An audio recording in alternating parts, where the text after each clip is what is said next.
Welcome to BlackBeardLogic on the Guns and the 701 Network. Let's get it.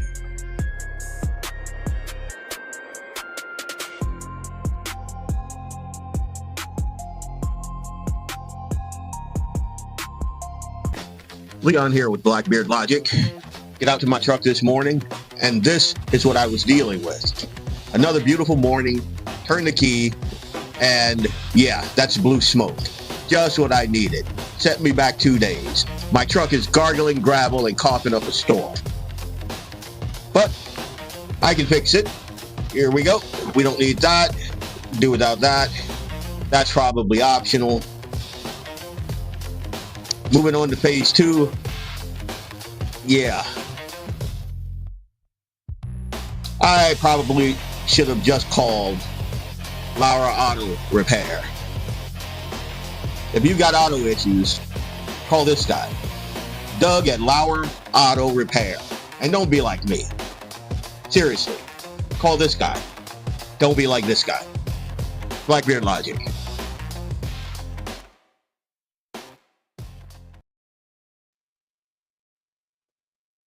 Welcome back. Leon Francis, your host of BlackBeardLogic Tonight. Oh, it was a good Friday today. And then I decided to look at social media, and that's probably a thing you should never do. Never. Because it's crazy times a million. Like, there is an actual discussion now about repealing the 19th Amendment. Like, it's crazy.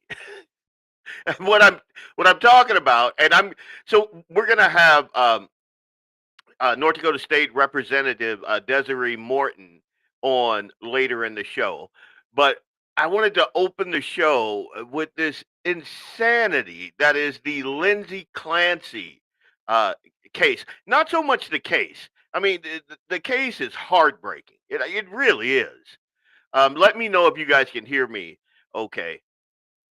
But it's the insanity surrounding these chicks, you know?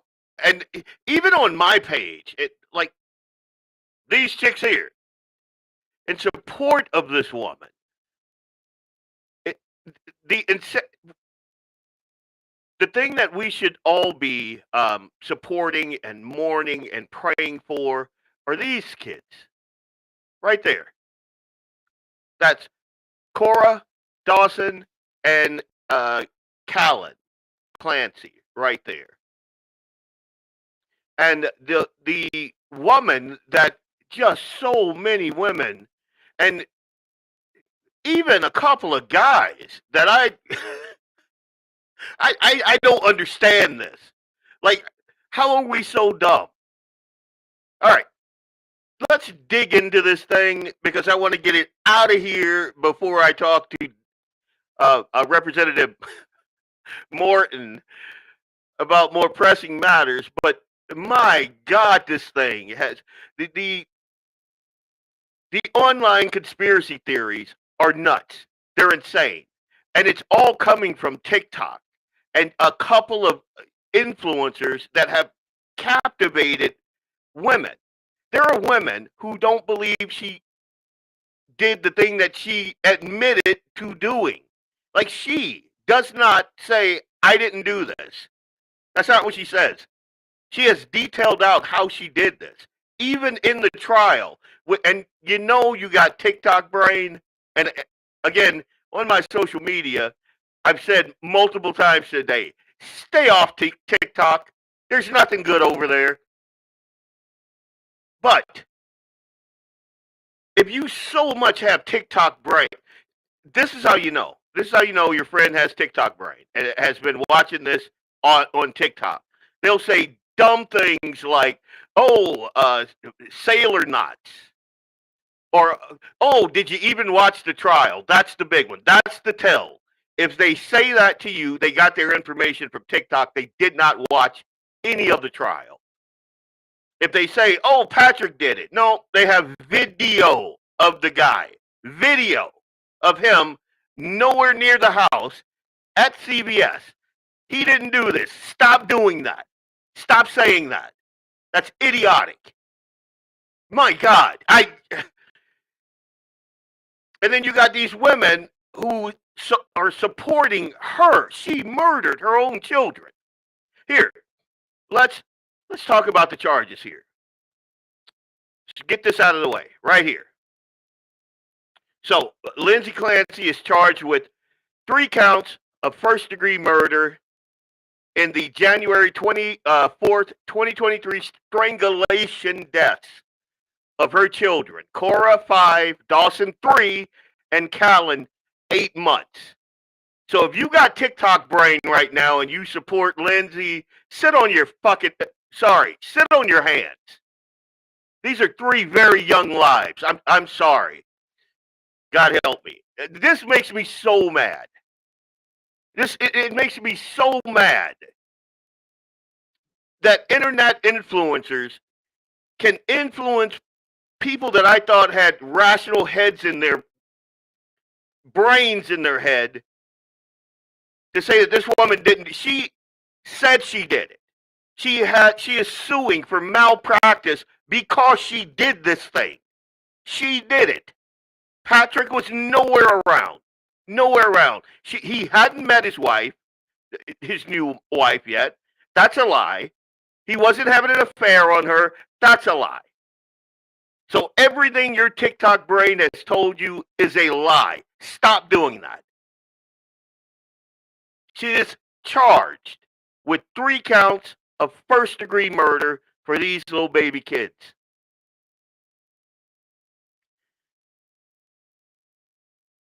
The defense, that's her, argues that she lacked criminal responsibility due to postpartum psychosis and over-medication.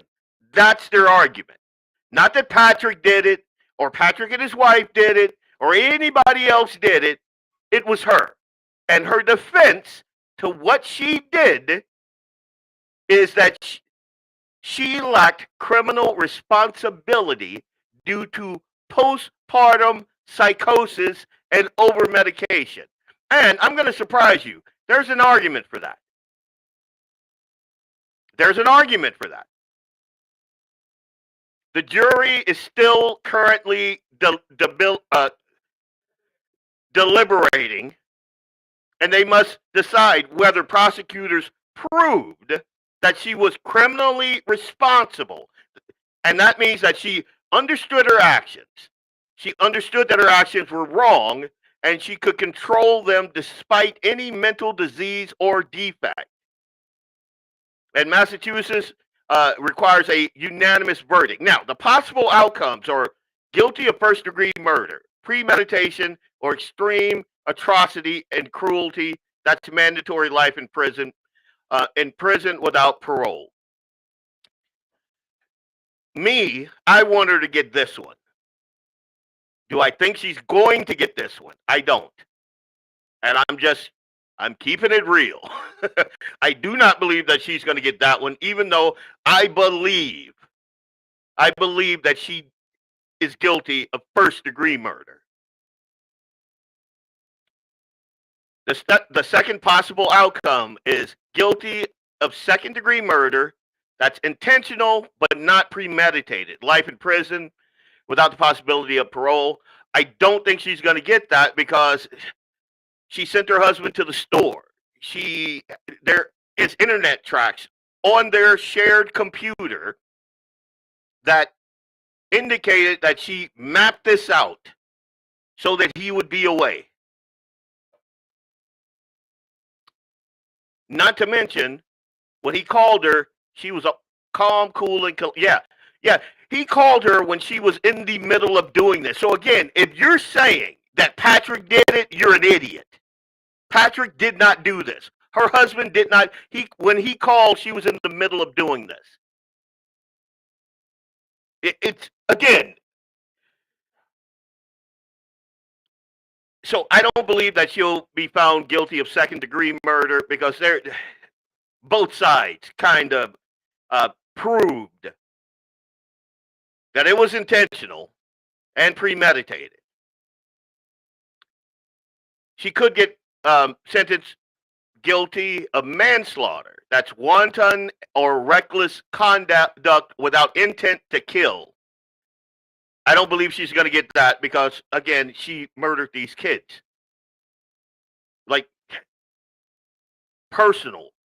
Just, she told the investigators that when she was doing it, she said, I will see you in heaven. We're going to see each other in heaven. She chased down one of the children.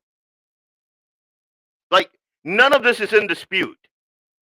She told the investigators what she did. She told her husband what she did, her then husband. She, in her lawsuit for malpractice, goes through what she did. So there is no Patrick did it. Patrick and his wife did it. They're out riding bike after. Stop it with that nonsense. That makes us look idiotic. I can't believe that I'm even having this conversation with folks that I thought still do. I mean, we can all be duped at one point, but my God, come on. Now, this one is the one that I think is the most probable. And remember, I want the first one. I want her guilty of first-degree murder, premeditation, extreme atrocity, cruelty, mandatory life. And as a matter of fact, if she was in a different state, I would push for the death penalty. This was cruel. Oh. And there's no question that she's insane. No question about that. But I don't think that should get you life in prison. I'm sorry. I have a hard time with that. I can't. Yeah, you're right, JD. The same people who are taking no, and JD, that's not even right. I have people who I've been friends with for, well, not so many males, but the majority female. I had the midwife that we had for Eli is on the other side. Like, rational center-right women. So it's not, and I guess Owen and I can't say that word, dude, and Carlson and all of that stuff. Get off the conspiracy call. Yeah, 100%. Like, it's insane. It's TikTok brain rot. Now, back to the charges here. She could be found not guilty by reason of lack of criminal responsibility. Now, again, this is the one I think, just because of the amount of women that are on that jury,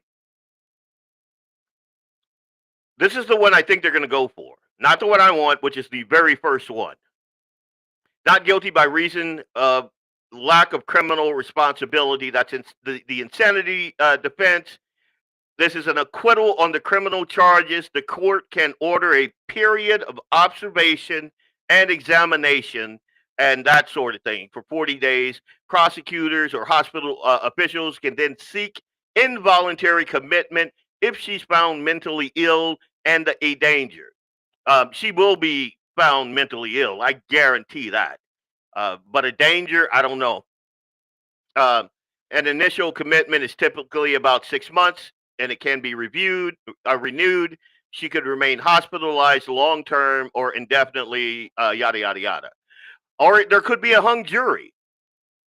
And the judge would declare a mistrial. Prosecutors could retry the case. They could also just find her not guilty. I don't think that's going to happen. Nobody thinks that's going to happen because she admitted multiple times that she did this. So her defense is the one that her defense is putting forward. It is that she's not guilty by reason of insanity. That's the defense. So everyone's saying that, oh, she didn't do it, and Patrick did it. Good God, come on now. Come on now.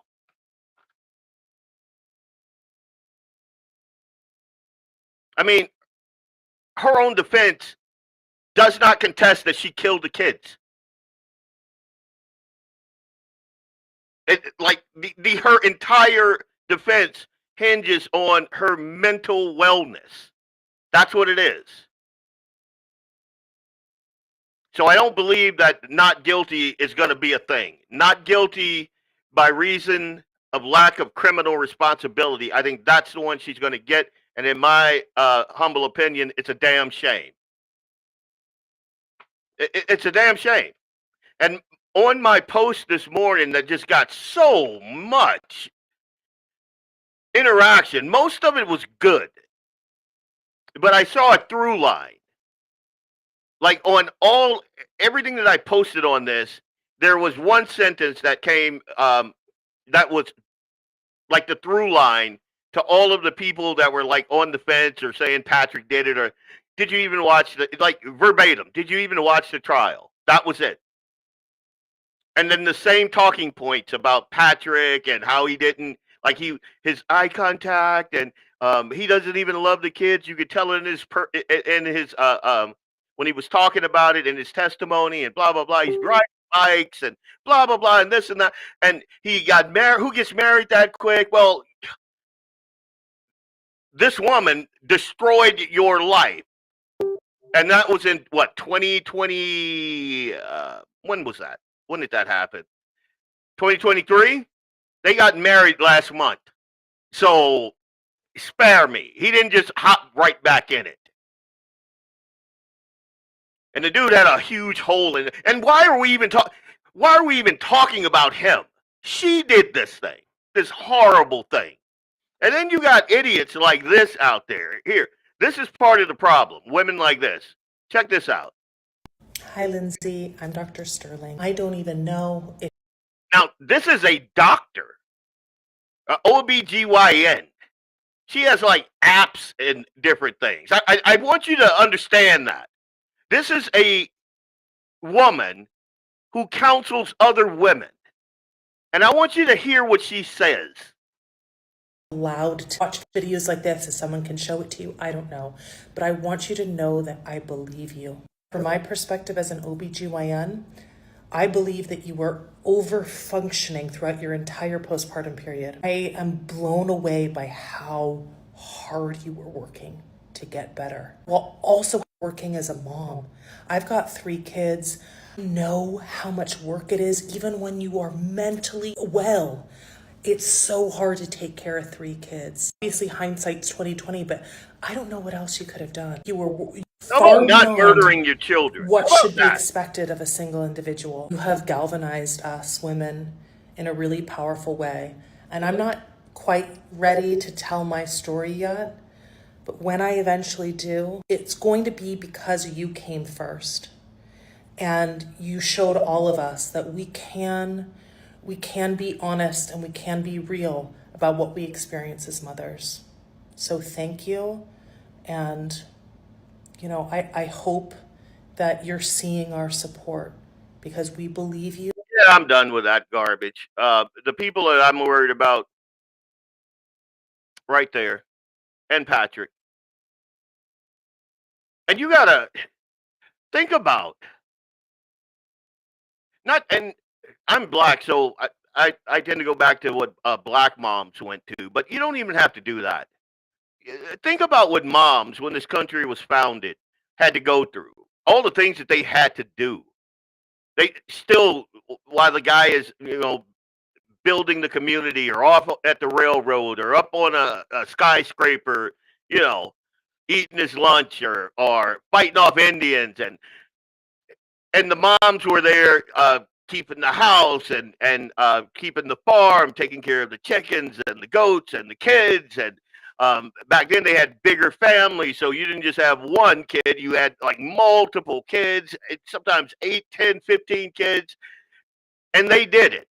And these women of unbelievable privilege are whining about how hard it is to be a mom. What have we done? What have we? These are the same women that will say to you, like she said, believe all women. and that women are strong and they can do everything that a man can do. Apparently not. Like, if this is the reaction by women, we got a problem. I'm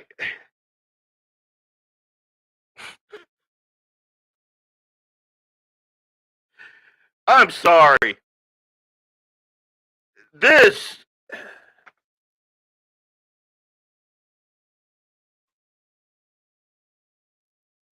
So this woman, she murdered her kids, strangled them.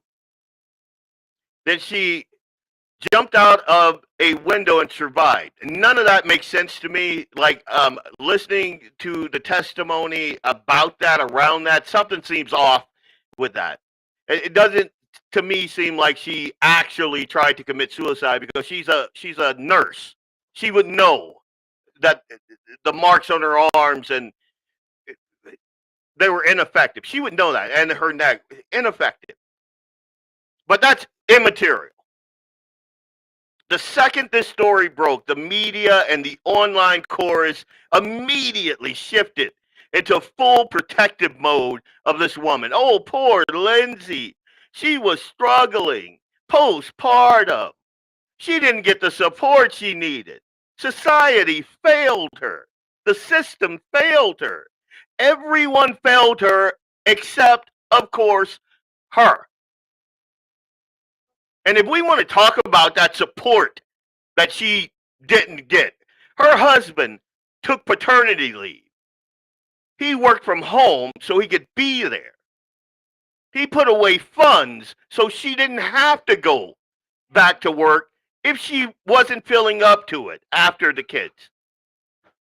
He picked up the medications, he ran the errands, he picked up the food, he paid for the nanny, which from the reports only seemed to make her angrier. Because God forbid another woman in the house could actually function. She couldn't.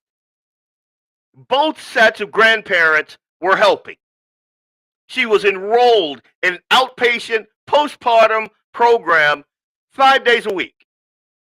She saw at least 6 different, again, because she is a woman of means and privilege.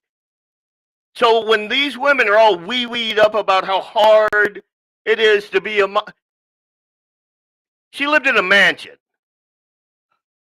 They got a yacht. She is a labor nurse. Like,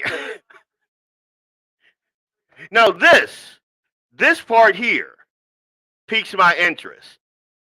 She was on 13 different prescribed medications. And she shopped around for doctors and for pills, the way, like, some women shop for shoes. So she's popping meds. They're doing weird stuff to her. Whatever her mental state is cycling down. And I get that part.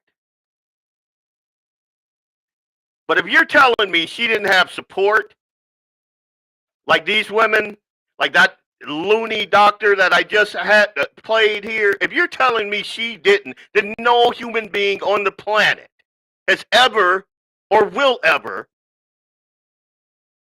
have enough support. And that's without me going into what I believe the pharmaceutical industry has done to the mental health of this country, and what I think about psychiatry. I think it's all garbage. That's just my humble opinion. I think it's all garbage. Every bit of it.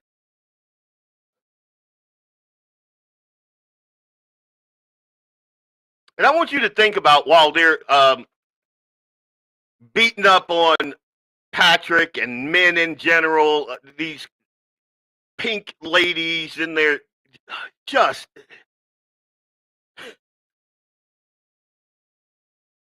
think about all the guys that, like, built the infrastructure that made women like her so comfortable that she can sit around and pout from her mansion how depressed she is. Look at those kids are beautiful. Beautiful kids. Beautiful marriage. Beautiful house. I can't understand this. And from all reports, this wasn't like a toxic masculinity. Like, this dude went out of his way to make her happy.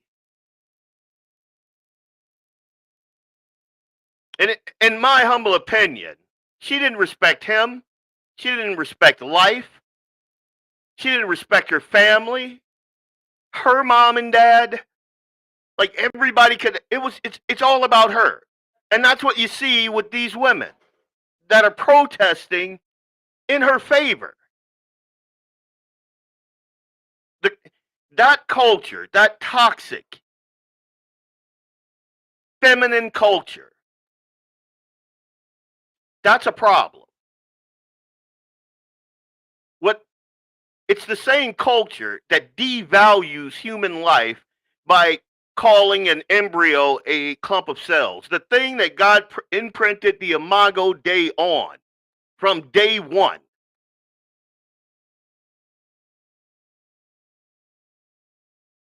The kid that leapt for joy when Mary came close and Jesus was an infant in Mary's belly. And John the infant leapt for joy in his mom's womb. Those little kids, this same mentality devalues them, just like she devalued the lives of these 3 precious babies right here.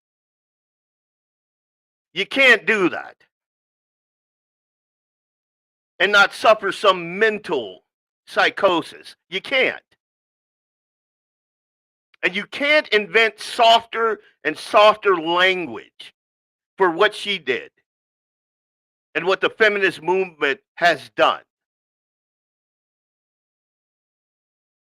So in closing on this segment, I'll just say this. She had more medical attention, more family support, more professional resources, and more pharmaceutical intervention than most people will see in a lifetime. And she still chose to do this. And we went through the charges. And what I believe is fair is murder 1. That's what I believe is fair. I don't believe that's going to happen. I also, and this might surprise you, I think that her malpractice suit has merit. I think that all of those pharmaceutical companies should be. I mean, we've seen this. We've seen the SSRIs. We've gone through the school shooting, and the one through line in all of that is pharmaceuticals. All of it. We know this.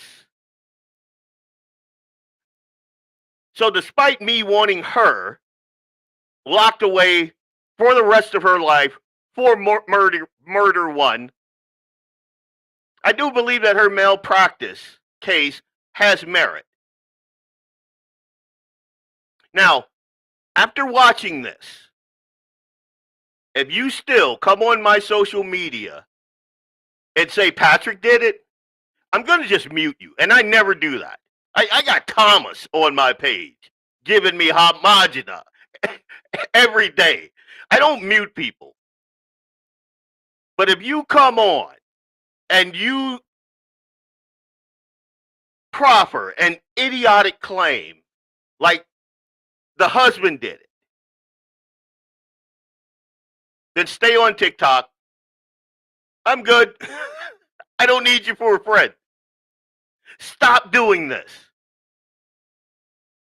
This thing is bad enough just on its face. Stop doing this. This woman is guilty. Her defense is, yes, I am guilty, but I'm not guilty by reason of insanity. I did this thing, but I was insane when I did it. And the fact that she's suing the pharmaceutical companies and her like the entire malpractice thing is fascinating. You should actually read that. And I think it has merit. But her defense is not Patrick did it.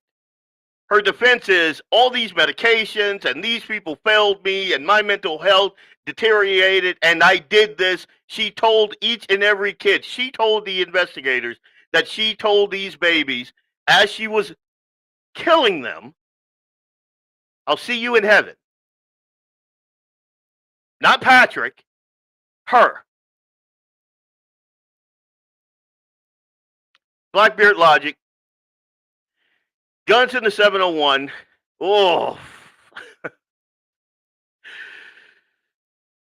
We'll be back right after this, and we're going to talk to Desiree Morton, and I hope I calm down enough. Like, I can't do this anymore. Like, I had, like, I don't know, 5 more slides here. I'm done with this.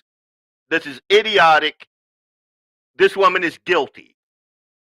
She's also insane. Those two things are not in dispute. Stop doing that. But when we come back, we're going to talk common sense with North Dakota State Representative Desiree Morton. We're going to talk about some insane claims against her character, among other things. Like we spoke, I think, maybe an hour and a half, something like that. I didn't disagree with a thing she said. Yet apparently the beta boys over at the forum and our own governor, think she's a bigot. So let's dig into that on the other side of this break. Leon Francis, BlackBeardLogic, Guns in the 701, right here.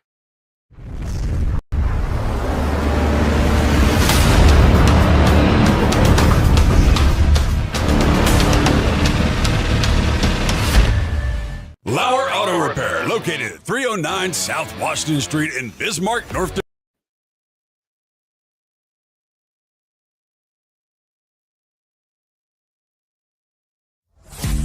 Hey, it's Leon Francis from BlackBeardLogic on the Guns in the 701 Network.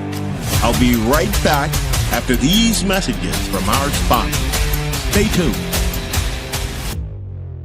Lauer Auto Repair, located at 309 South Washington Street in Bismarck, North Dakota. Give them a call at 701-258-6308. The team of mechanics at Lauer Auto can take care of any problem your vehicle is having. And when you do business with Lauer, you can be assured you're doing business with a pro Second Amendment America First repair shop. There are plenty of other auto repair shops in the Bismarck-Mandan area. But why take a chance at patronizing a shop that might not have your beliefs at heart? Make no mistake. Lauer Auto is your pro Second Amendment repair shop. When you talk to the guys at Lauer Auto, don't forget to tell them that you heard they are a sponsor of Guns in the 701 and that you appreciate their support of our pro Second Amendment, pro North Dakota live stream and podcast. That's Lauer Auto Repair, 701-258-6308. 701-258-6308. Located 309 South Washington Street in Bismarck, North Dakota. I am Leon Francis, and this is BlackBeardLogic on the Guns and the 701 Network. Let's get it.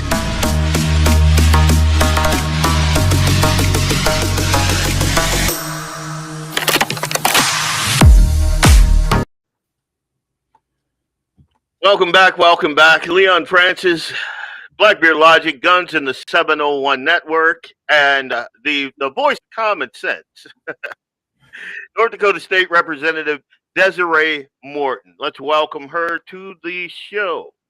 Hey. How are you on this fine Friday? I am doing well. Thank you, Leon. And yourself? I don't know. I'm a little hot under the collar. After that last segment, that does make you hot under the collar for sure. I'm a pro-life guy, and I'm a pro-life from conception guy, and I have been like my entire political life. I don't understand, like, and we don't have to go there. We don't have to start there. Just it gets me it gets me bothered. I'm the guy that wears the baby feet on my lapel. I go. That's me. So, but we're not here to talk about me. We're here to talk about you. You And just for a little background, we homeschool our youngest son Eli. When I was in Fargo, I put my kids through Shanley and Oak Grove. But when we moved out here, we were like, yeah, there's problems all over. So Yep, that's true. homeschooling is the way to go, and I encourage everyone, every show, and you can go back through all of my shows at least twice. On my shows, I say pull your kids out of public school and homeschool them. If COVID taught us anything, it's that. Yeah. Who have spent decades homeschooling 5 kids, and you live the family first life most of us claim to value. And then you ran in 2024 because I got a feeling you were tired of the way things were running. Status quo wasn't enough, that sort of thing. So, what convinced a homeschool mom to throw her hat into the ring? Well, I tell you honestly, I had no desire to be in politics. It was not even on my radar at all, ever. Um, but we needed a seat filled, and I said, okay, I'm going to pray about it. I'll talk to my family. My family was all on board, and the Lord just really prompted me to run. And so I said, okay, if you want me to run, if I win, it's because you want me there, and I'll do what you desire me to do and do what I can for the state of North Dakota and its citizens. So yeah, that's making a long story quite short. I was perfectly content being at home, just being mom and grandma, and a good daughter to my elderly mother, and a wife, and all those things. So this has changed my life a lot, and I'm very busy, but it's good. I enjoy it to a point. Parts of it I don't enjoy so much, but Right. I do feel that I have a responsibility to the residents of North Dakota, the citizens, and that's why I'm here. So, why do you feel like you have a responsibility? Let your political ideology. Can you give us like just a little synopsis of that? Like, are you like a individual liberty guy? Are you well, gal? Sorry, didn't mean to misgender you. I'm sorry. No, you're fine. No worries. No worries. I knew what you meant.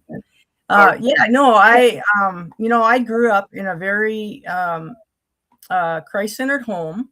My parents were strong Republicans, and I knew at a really young age that it was the best to be a Republican, because when Barry Goldwater ran against Lyndon B. Johnson, I was, I think, 6 at the time, something like that. And a neighbor friend of mine, her parents were very Democrat. And so we would talk, as little as we were. I think she was a couple of years older than I was, but we would talk about who was going to win the presidency. At 6 years old, I'm discussing and saying, of course, Barry Goldwater is going to win. That's who I want. That's my man. So she brings out 2 pictures, one of Barry Goldwater and one of Lyndon Johnson, and shows them to me. And I picked the wrong guy because I didn't know what he looked like. So I will remember that forever. But yeah, ever since I can remember, I've been a Republican. My parents, they were very involved in always watching at every convention and my mom was actually in the Republican Party, worked in the Republican Party in Fargo for a while, and then she quit, which I ask her sometimes, why did you do that? And she didn't really have a good reason for it. But so I never was in politics. I wasn't involved. We voted all the time, and we talked about what we didn't like, what was happening. But I looked at things mostly like, oh, it's a federal problem. We need to change things at the federal level. And I didn't really realize until I got involved, and it was only probably in 2023, I think, was the first time I actually went to a District 46 meeting and thought, oh, wow, okay. And after that, we just, see things happen. You see the money being spent. You think, why are we spending money on this and not on this? And why are taxes going higher? And all these things that you don't really understand when you're just kind of citizen looking at it from the outside. So I thought, well, I think we need a conservative voice in District 46. And What is so that conservative voice? What is that conservative voice? Yeah. Sorry. It's okay. Michelle Powers, my senator, she is, I mean, we're on the same page too. So we're a really good team. We enjoy visiting with each other and talking about strategies and different things that we're going to do. So it's nice to have a good partner as well. Okay. I know I've been on the so the Republican platform. I was on the commission to draft those up. I don't know, maybe 4 times since I've been in the area. So the North Dakota Republican platform. What are the major planks that you believe in that we used to all believe in? It's kind of changed a little bit, but yeah. Tell me what your thoughts are on what the North Dakota Republican platform is, and you holding to that. If you feel that it's made you a target by some of the folks that we would call, I don't know, rhino, or in the media, and that's leftist and conservative media. So tell me about those Republican planks that you believe are solid, and if they have made you a target by those folks. Well, I think definitely limited government. I think we need to get our hands out of a lot of things that are not the job of the state to pay for. I think of there's a lot of nonprofits and a lot of special interest projects that get funding. We do a lot of tax exemptions for big corporations. I don't think, and then we turn around and tax our own citizens. So I don't understand some of the thinking, and I definitely am very limited government. I'm very individual responsibility. I think people need to take responsibility for the things that they do. I think they need to take responsibility for things that are important to them. So if there's a nonprofit out there that you really support or that I really support, I want them to do well, then it should be my responsibility to invest in that nonprofit and not the state's responsibility to invest everybody else's money into something that maybe it's not important to them. Yeah. So I think we could get away from a lot of that spending and make things more responsible to the citizens, or, individual liberty. I think, our Constitution says life, liberty, and the pursuit of happiness. And I absolutely believe that.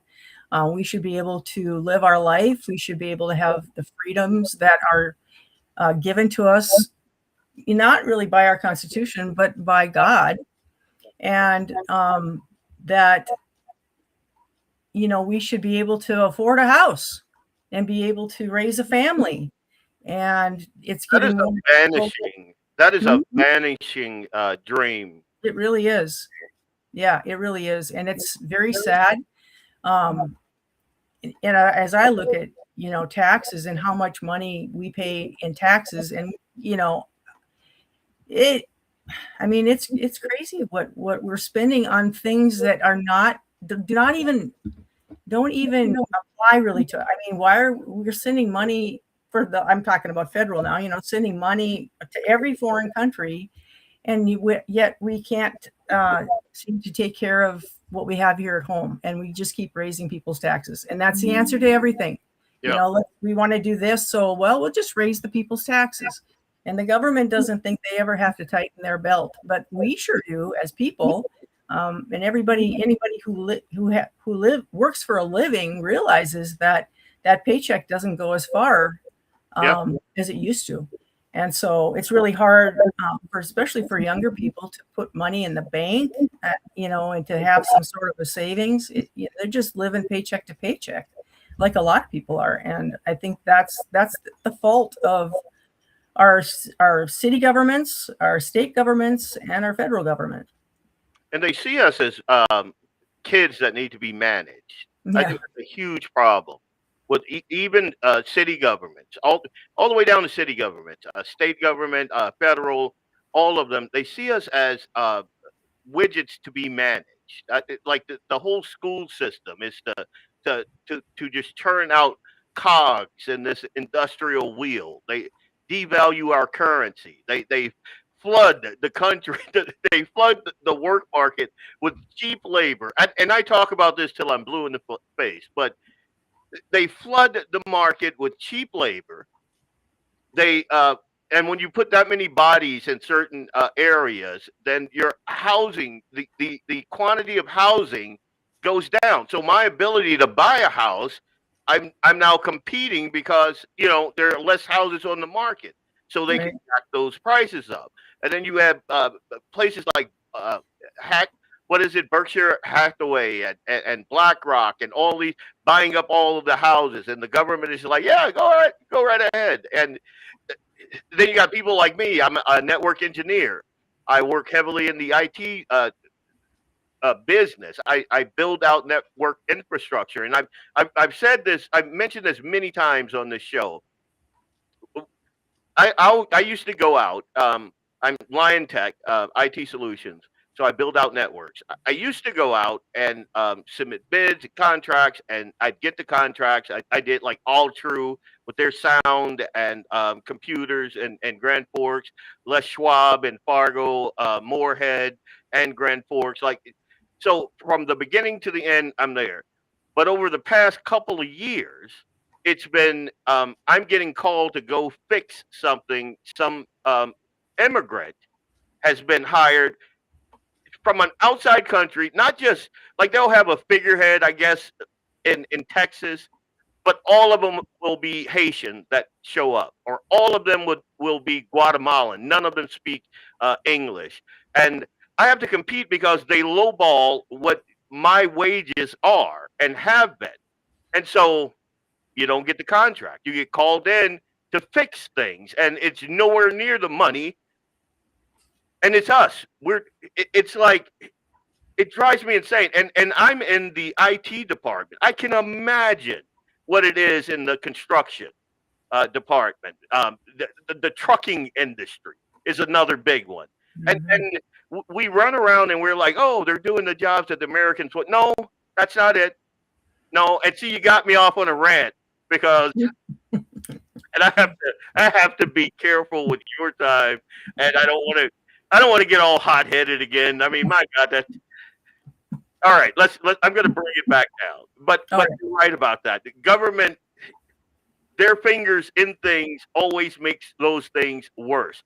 Look at the medical industry, the healthcare industry, the insurance industry, the public schools, higher education. I mean, anywhere okay. I'm going to take a step back. I'm sorry. Speaking of schools, let's talk about the school meal vote. Now, the teachers union, don't get me started on those guys. Oh, we'll be here 3 hours.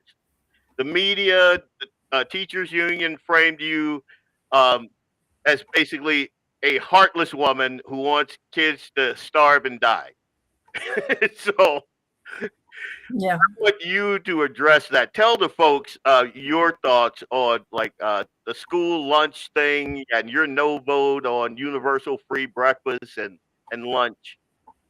Yeah, that's a hot topic.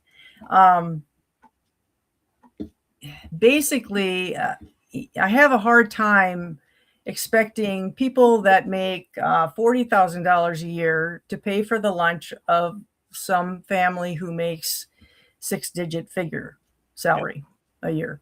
And that's basically what that meal lunch program would do. It takes that money out of the pockets of everybody to pay for the people that have the money that could afford to pay for it. Because right now, I mean, I think in 2023, the legislature passed a law, was a no shaming law, which basically was so that any child who wanted to get a meal could get a meal. No questions asked. There were no forms to fill out. There were no, where's your money? There was no, here, let me write your name down. It was nothing. There was nothing that would show that they were getting a free lunch, and everybody else was paying for theirs. So they didn't get like a brown bag and everybody got a plate. No. None of that. No. And so there were no, and this is another thing, and we talked about this a lot. It's like, okay, if children are starving, why weren't the representatives getting any phone calls? I mean, if there's children starving in the schools, that means that the school districts are doing something wrong. They're not following state law. Yeah. Because there should be no child going hungry. And there isn't. Because I've talked to superintendents and I've asked them specifically, and they keep telling me no. And I say, well, would you go on the record with that? Well, no. They don't want to go on the record with that. Can I quote you? No. So, I mean, so this is what we have. And I was a little irritated with the governor early on with that whole school lunch program too, because he said he stood up in front of everybody and said, it's going to pass. It's going to pass. What he should have said, in my opinion, is he should have said, no, this is not good for North Dakota. We do not want this to pass. And let's take a look at it and let's see what's actually happening before we do something about it. And I feel like that, because that was really early on in the whole thing. And I really feel like if he had stood up right away and said, no, this is a bad idea, and told the people that it would have made a huge difference in what the perception of everything is. So it started out kind of bad, and we were behind the 8 ball right away. And then when those bills came during the session, of course, I was not in support of them, because the one of them would have raised the level of, how much you could make with a family of 4. I think it would have raised it up to even 90-some thousand, which to me is, I mean, that is wow. You can't at 90-some thousand, you should be able to afford to send your kid a peanut butter and jelly sandwich. 100%. Or whatever, I had never made anywhere near that. Like not, No, I know. So that's really, for me too. It's like, and I remember when I went to school, we didn't have hot lunch at Lewis and Clark. I grew up in Fargo, and so we walked home every day from school. We had enough time. We had, I think, 45 minutes or an hour or whatever it was when we walked home, and we all got our lunch at home and ate at home and went back to school for the rest of the day. And then when I went to Agassiz, I mean, my mom said, well, if you want lunch, make it yourself. So if I didn't want to make it myself, I didn't. And then I would just eat more when I got home. I mean, it's not like, it just isn't rocket science to figure out that families should be responsible. And I'm not saying the ones that can't afford it, shouldn't get it. And they already are, because the federal kicks in dollars, and then North Dakota kicks in the rest. So I think right now it's at $72,000. I think you can make about $72,000 a year for a family of 4, and you qualify for either free or reduced lunch. Was there ever any data proffered that showed that kids were starving? No. Yeah, that's what I thought. I looked for it. I couldn't find anything. There is none. And that's the thing. I mean, it's not about, I don't know what it's about. Why do we want to? Well, I kind of know what it's about.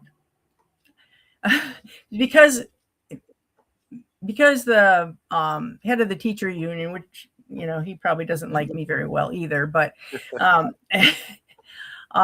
he was on that, what am I trying to say? And the ballot measure. Oh, sure. For the ballot measure, he was on that, and also the head of the Fargo School Board, and a lot of that, they are connected to out-of-state money. So it's really out-of-state money that's promoting this to the people of North Dakota, and that's why there's so much advertising, because normal people can't afford to advertise. It's expensive to advertise. Yep. So if there's a lot of advertising going on, there's a lot of money behind whatever it is that they're trying to push. And so, I for one, I pray that it does not pass. I just, the the price tag they have on that is ridiculous. It's like 1 point something, I don't know, $1.5 million or whatever. I don't even remember what it was. but it was some ridiculous amount of money. And it's like, what's that money supposed to go for if the kids are already being fed? I don't get it. Yeah. Yeah. I never did that. I saw all of the media and the even so. I don't listen to a lot of local media because to me it's just nauseating. Everybody's saying the same thing. But even like on the internet TV, we'd get these ads, and the ads are like basically kids are starving, Republicans are evil, blah blah blah, yada. That was the talking point, and and you're just inundated with that. It's insane. Yeah. And I want folks to think about this. And this isn't a representative Desiree Morton saying this. This is Leon saying this. What do you think is going to happen when you flood the North Dakota school systems, especially like Fargo and Grand Forks and places like that in Bismarck, when you flood them with refugees and you expect the quality of those schools to either stay even or go up? They're not going to. And that's across the board. That everything from your GPAs to academic proficiency to like the median income of all of the kids that are all of that is affected when you do things like this. Like, again, government puts itself in a place to make everything worse. And they purport to be altruistic. And it never shakes out that way, ever. And I've talked a bit about this at length, about like the academic proficiencies in the North Dakota schools. Minnesota is worse. And there are some through lines, and we're going to talk about it. But that's just my 2 cents. I'm going to take a step back, and I'm going to let you here, let me look at my time. Here, let me hit a commercial break. And then when we come back, I want you to talk to the folks about some of the things, some of the aspirations that you have, some of the bills that you are working on that you're comfortable with speaking about now. And then we'll get into the controversy. How about that? You okay with that? Can't wait.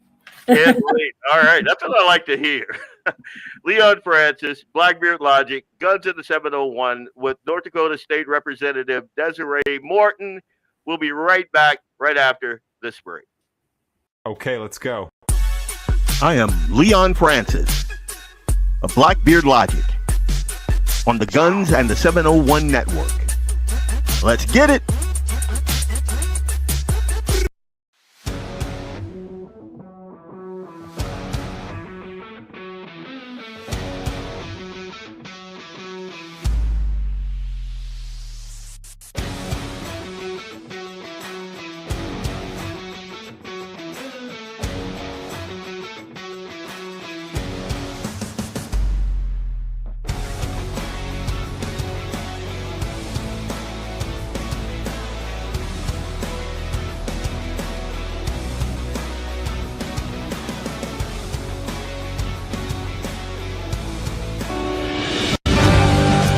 Anvil Brand LLC, raising and training tomorrow's barrel horses right out of Bismarck, North Dakota. Tracy and her family are great American patriots who not only support the Second Amendment, but they also promoted what you're looking for, top quality barrel horses. Go ahead and give Tracy a call at 701-471-6629 and tell them Guns and 701.com sent you. That's Anvil Brand LLC out of Bismarck, North Dakota.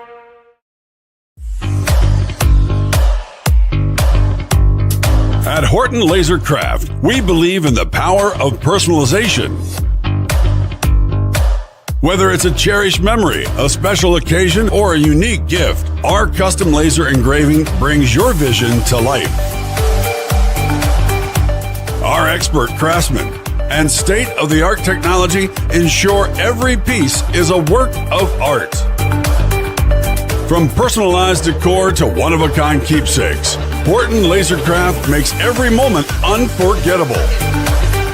Visit HortonLasercraft.com today and start crafting your perfect gift. For more info, email them at hortonlasercraft@yahoo.com or call them up at 605-545-7535. Horton Lasercraft, where memories are engraved. Yeah, hey, look, I got the moves like Michael, the flow like Aubrey. Walk around thinking I'm a prince like Saudi. Mismatched Converse, t-shirts tucked in, know my worth, can't tell me nothing. White Nikes, albino, pink up my stilo, head to the top, bottom line is a motto. Welcome back. It's Leon Francis with BlackBeardLogic on the Guns and the 701 Network. Let's get it. Let's get it indeed. I'm going to read one of these comments that I think is present. Kelly, one thing many don't think of is this. If children don't know that their parents are struggling, they tend to lose motivation to work hard because things just kind of always work out. The system is set up. I'll back up on that, actually. I think that a lot of, and this is a cultural thing also, a lot of folks depend way too much on government for like the basic needs. A lot of men that, in our culture today, and it's getting better actually, but they're not self-sufficient, self-reliant. A lot of mental health issues, and I think a lot of that is because you're living a sedentary life. Uh, like Eli, no problem. Yesterday, I'm sitting at the table. I just got in. I'm dog tired. My wife made a awesome meal. I'm sitting there, and my son runs in with a ground squirrel. Dad, look what me and Charlie. And I'm like, dude, come on now. That's good. That's all boy there. Yeah, 100%. I'm going to read the rest of this. The system is set up to make us dependent upon others. Yeah, the school supplying all of these things all of these needs make us dependent on them, and the government becomes the center of the community versus the church, etc. It's a lose-lose scenario, and I'm telling you, there is no clearer on the micro than the African American community. It's something I talk about all the time. You don't have to say a word on this subject. I talk about it all the time. How government dependency just killed my culture. Like it's insane. 2 seconds on this, and then we'll. But the fact of the matter is, after the Emancipation Proclamation, all of that, black men traverse the country looking for their families, and they found them. They built with their own hands, like structures and homes and farms, and like it was tough going. But they realized, hey, now it's on me. And I don't think that spirit went anywhere. I just think it was broken because the government came in to help black folks. And it helped us into the situation that we're in now. I would argue that they didn't help us, because we got problems. And now it's on the macro. Like that was the testing dish right there. And now they just roll it out like COVID, like the COVID pills. They just got to roll it out to the entire country and wonder what's going on. Like it is stunning to me that more people don't see that point that she made. If you're dependent on government, what happens when governments don't last very long? Like and we are still in the experimental phase of this thing. It can go either way. What happens when all that kind of breaks down? Where are you at as a man, as a family head? Where are you at in that whole scenario? What are you teaching your kids? What are you teaching your sons? What are we leaving to the next generation? That you can do X, Y, and Z, or hey, fill out this government grant and loan and yada yada yada. Get that African feminine lesbian degree and sociology. No, we need to teach these kids like actual real world, like micro type skill sets, so they're actually able to take care of themselves and wean themselves off the government. And that's my, sorry, 2 seconds I said.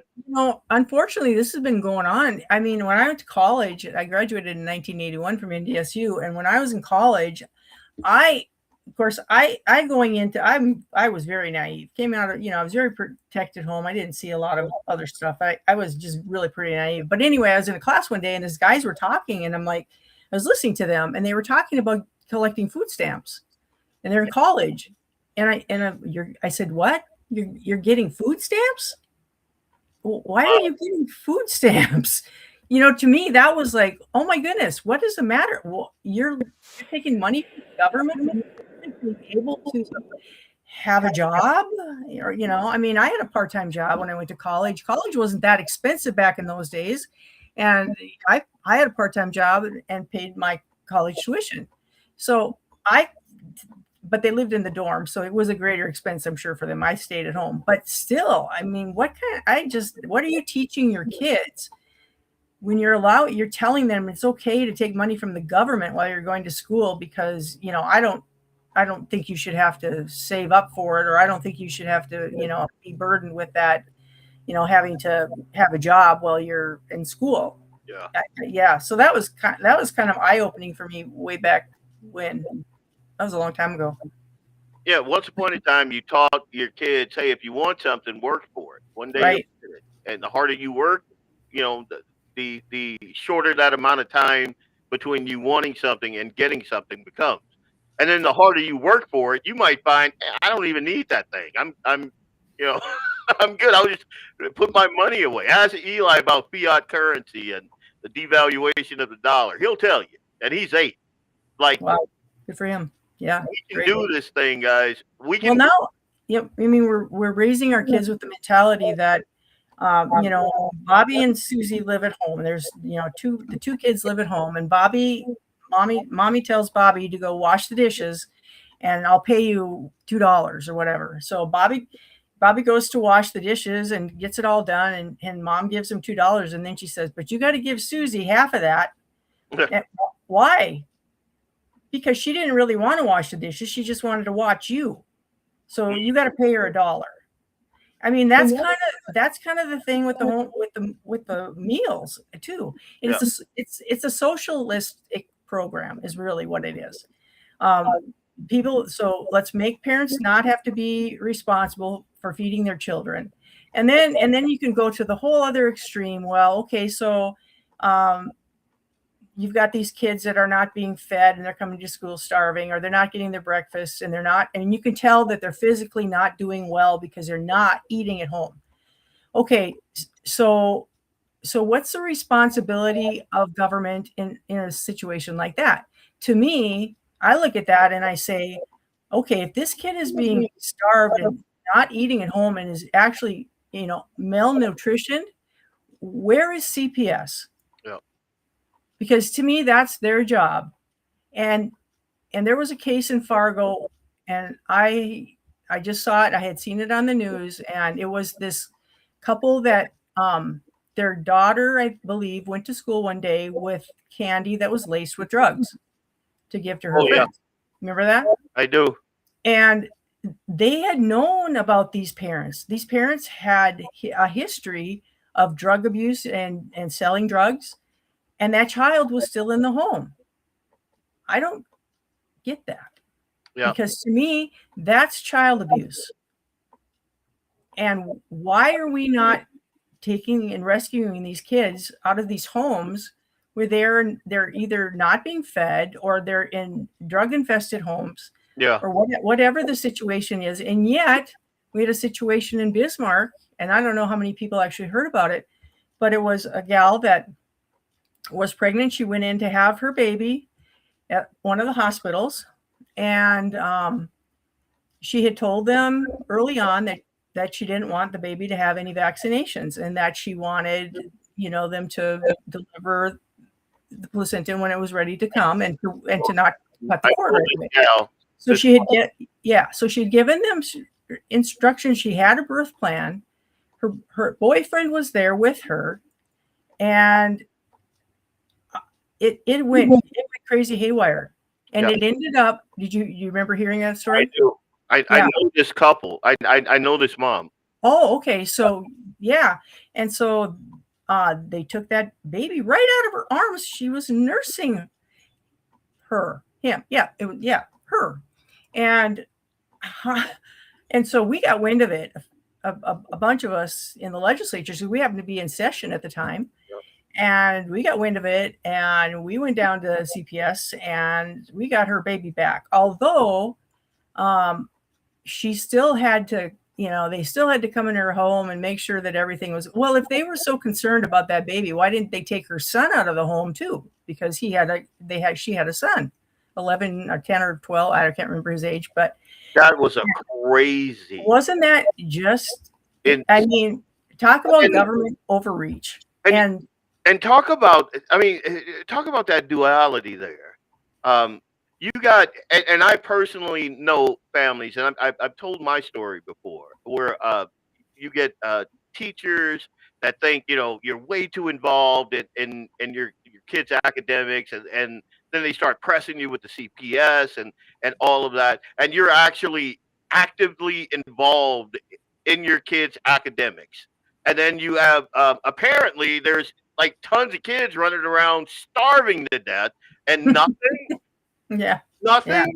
You got kids bringing meth-laced teddy bears to. No, it wasn't. It was THC-laced teddy bears to school, and it's a known drug house, and CPS is nowhere.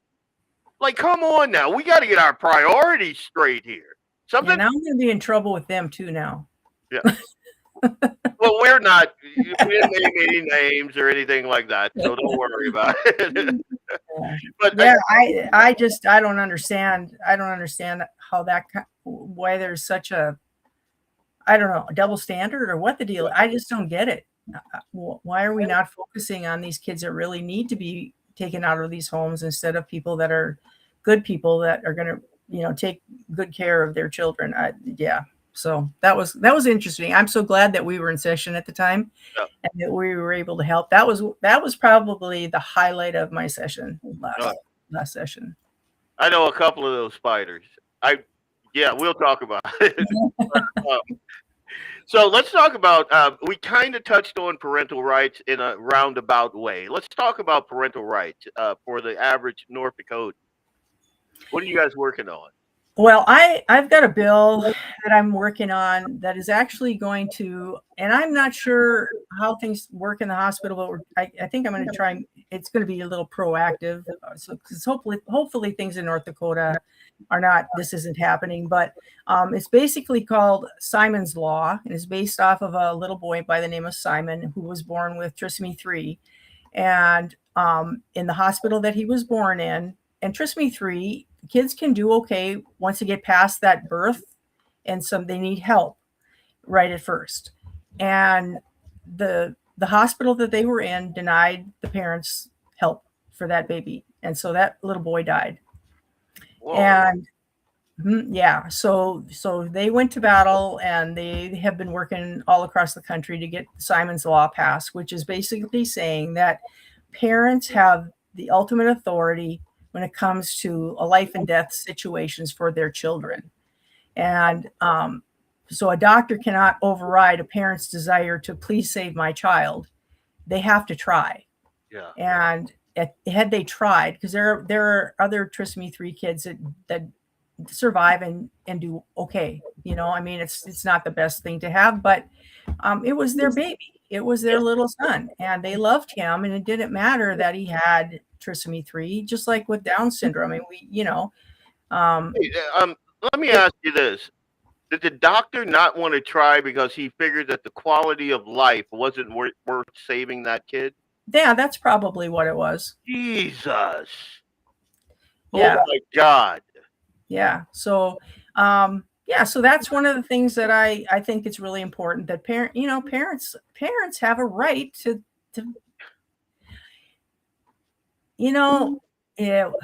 we give mothers the right to kill their babies in their womb, but we won't give parents the rights to fight for their child to live. Yeah. So, yeah.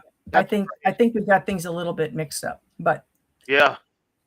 so that's a bill that I'm working on and Okay. hoping to get that passed. Where are you? And I'm for parents' rights. This I'm is for out. parents' rights everywhere. So in everything, whether it's in the schools or, parents have a right to know what's going on in their schools. They have a right to know what's being taught to their children. They have a right. And this isn't something that I struggle with. And I know part of it is because of security. You can't just get into a school, but once you're in that school, once they figured out who you are, you should be able to go to any one of your child's classrooms at any time and sit in there and observe. That should be your right to be able to do that. That you used to. Yes, absolutely. Do that. I've done that many times in Kansas City. And here kind of got me in trouble, but we're not going to talk about that. But parental rights is a huge thing, and we didn't talk about this. So if you don't want to touch it, that's fine. But where were you on the whole 50-50 custody thing? Okay, so that was interesting because a good friend of mine brought that bill, and she was disappointed in my vote, but I had this other gal that I know from church who had talked to me about this bill, and she said, please vote no on this bill. And so I promised her that I would, because she has a son who has some learning disabilities, or not really learning disabilities, but he's on the spectrum, let's say that. And his dad they're divorced, and his dad lives in a different part of the country. So this boy has to travel to see his dad. And every time he would come back from his dad's house, he would just be totally messed up, and she'd have to go through the whole, getting him, to be able to look at people again and talk to them and carry on a conversation and just to be a normal kid, because he would just get all messed up. So she just didn't want that. She wanted that to stop, because I think I don't think they had 50-50, but she was worried that if it would pass, that she would have to do 50-50. So, and then she'd have to get him up to speed all over. Yeah. I guess I can understand. Yeah. So that's what happened with that. But then when that bill was really close to passing, actually, and then I think we brought it back for you can re-vote on it again if somebody that was on the winning side says that they wanted to, or somebody wasn't there. I can't remember how it goes. I forget these things. But anyway, you can re-vote on it for a certain reason. And so we were able to do that vote again. So I did vote yes on it the second time around, but then it didn't pass because other people changed their votes to no. And so that's usually what happens when you try and bring those bills back. They sabotage you. But anyway, so yeah, and the more that it depends on the judge. It really depends on the judge, and you're hoping for a judge that's going to look at all the circumstances, take into account everything that's going on with the families. But it's a tough deal. It is, it's just a tough, hard thing. Divorces are hard. Yeah. Hard. And you should fight like heck. Like, there is nothing in your life that's worth more than an intact family. And I tell, like, I have veteran friends. I have other friends that went through separations. Some of them successfully pull their heads out of their Levi's and work to solve it. And I'm talking about the guys. Mm-hmm. Because that's where I'm at. When they come to me, I'm like, and they're like, she's this and she's this and she's that. And I'm like, yeah, but what are you? Let's talk about that. Yeah. Because a lot of times, you sit back in introspection, you're like, oh, wow, I am kind of a tool. I've had that conversation with myself a couple times. And my wife would say I don't have it enough. But this is something that, and I kind of go back and forth on the 50-50. I agree exactly that the situation should be, the familial situation should be taken into account, like learning disabilities, how much time one parent has, put into the education, and like just a ton of factors, and it can't be easy.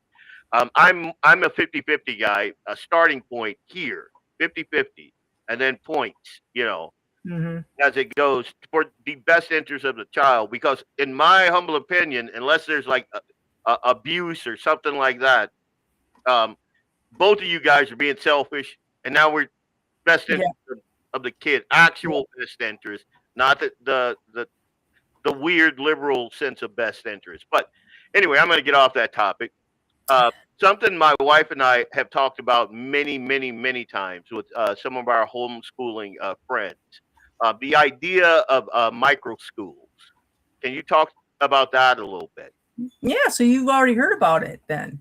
Well, yeah, not actually micro schools, but the concept of it. Okay. So, Yeah. So right now, homeschoolers can homeschool their own children. They can't homeschool their grandchildren or their neighbors' children or anybody else. They can homeschool their children. Homeschoolers can also have what are called co-ops, where they can get together with a group of families, but there has to be one parent there for the children that are there. So it's not like you can just take your kids and drop them off at the co-op. You have to be there with them as well. So what micro schools does is opens it up for a parent to homeschool or to teach at home the neighbor's kids. Perhaps they would like to homeschool, but they are working and they just can't not work. And they're willing to let this other parent teach their children or your grandchildren. I mean, it could be, and we could do it in your home, or you could also do it, you could rent it like a church or go into a church. A lot of places use church buildings where, they are given the basement or, 2 floors or whatever in the church to be able to do that. So they can have more kids in their homeschool or in their micro schools. But so they can arrange anywhere from, maybe 10 kids to, 30, 35 kids. And you can have 1, 2, 3 teachers if you want. If you have, 3 people that are qualified. And in North Dakota, in order to teach homeschool, you just have to have a high school degree, I believe, or a GED, and you're qualified to teach. So when I started homeschooling, you had to have either take the national teacher's exam, or you had to have a teaching certificate, or you had to be monitored by a teacher, a public school teacher. And I had a degree in education, but I didn't keep my teaching certificate alive because I was having children and I wasn't planning on going back into teaching. So I didn't keep it. So I ended up taking the national teacher's exam, which most all of us that at that time that were just starting homeschooling, a lot of us took that exam and did just fine, where we found out that a lot of the college kids flunked it. But I go back to my education degree and I said, that didn't prepare me to homeschool. My education degree was a lot of busy work, and I feel like I spent a lot of money for a lot of nothing. Yep. And so that was back in the, late 70s, early 80s.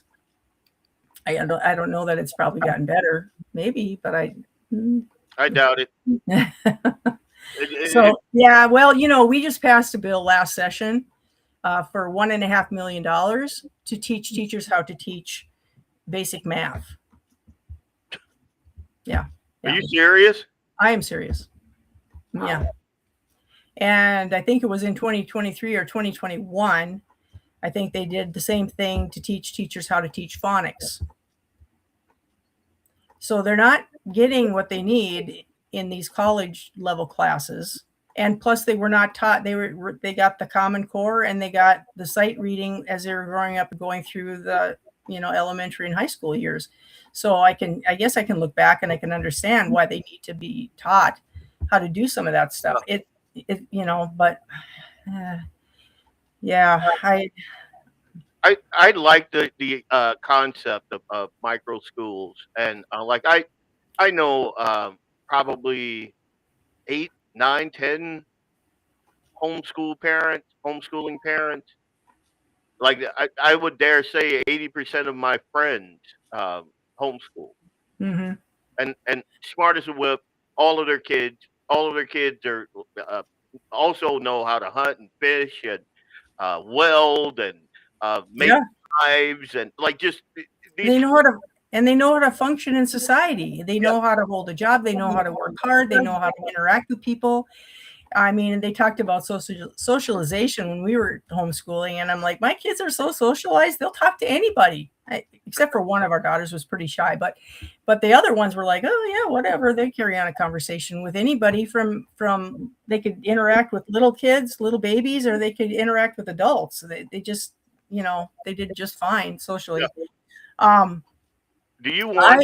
When I brought that bill last session, I just wanted to say this. When I brought that bill last session, I was fought tooth and nail by the teachers unions, by DPI lobbyists, and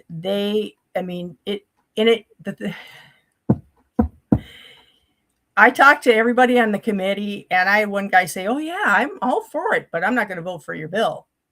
Oh, why? Well, because it wasn't a public school bill. It wasn't. And when I asked my head chair, I said, is there anything I can do to this bill that would make you, give it a passing? No. There wasn't anything I could have done. They believe that your kid belongs to them. I've heard it said before. When they walk in those doors, they belong to us. Yeah, no, that's not how it works, buddy. And I was quoted as saying that, which I did not say. I was repeating what somebody said in the chamber. Yeah. One of the men in the chamber, one of the legislators made that exact same statement when we were talking back and forth. And he said, when your kid goes through the doors of the school, they're not yours anymore. And I said, is that what did you just say? And I repeated it. And what do you think they grabbed? Oh, me saying that, so yeah. I got nailed for that statement. It wasn't mine. So what do you think DPI's role should be in the homeschooler's life? None. Okay. Enough said.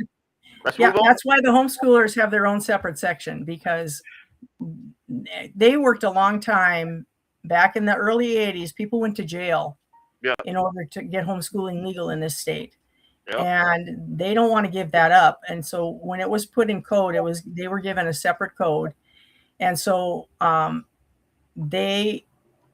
homeschoolers, and when the school choice bills come up, there are homeschoolers that want to take the money, and there are homeschoolers that do not want to take the money because they understand what can happen if they take the money.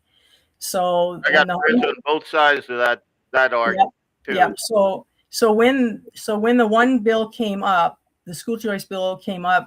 One of them was Ben Koppelman's bill, and he took homeschoolers out for me. And the other one was Michelle Axman's bill, and she would not.